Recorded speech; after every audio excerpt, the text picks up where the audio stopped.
Hello everyone, আমি সৃজা চলে এসেছি আজকে নতুন একটা ভিডিও নিয়ে।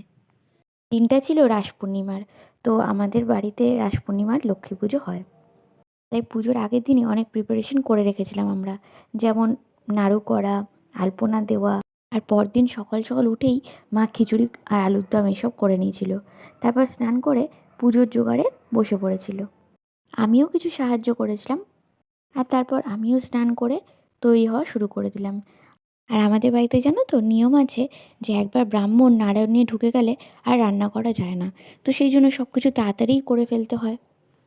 পুজোর সমস্ত জোগাড় করে সবাই তৈরি হয়ে নিয়ে আমরা অপেক্ষা করছিলাম যে কখন ঠাকুরমশাই আসবে, কারণ আমরা কেউই বেশিক্ষণ উপোস থাকতে পারি না।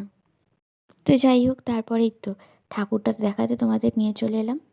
আর সামনেই আলপনাটা করা হয়েছে, এটাও দেখিয়ে দিলাম। খুব সুন্দর হয়েছে এবারের আলপনাটা। তো এই তো আমাদের গোপাল আর মা লক্ষ্মী দুজনকেই তোমাদের দেখিয়ে নিলাম। ঠাকুরকে যা যা নিবেদন করা হয়েছিল সেটারও একটা ভিডিও তুলে নিলাম। আর এবারে মা লক্ষ্মীর জন্য সাদা লাল পাড় শাড়ির একটা আয়োজন করেছিলাম, কারণ আমার মনে হয় যে সাদা লাল পাড় শাড়ি পরলে ঠাকুরের একটা আলাদাই রূপ তৈরি হয়। কোনো গয়না, কোনো সাজ কিচ্ছু লাগে না, এমনিই ঠাকুরকে ভাল লাগে।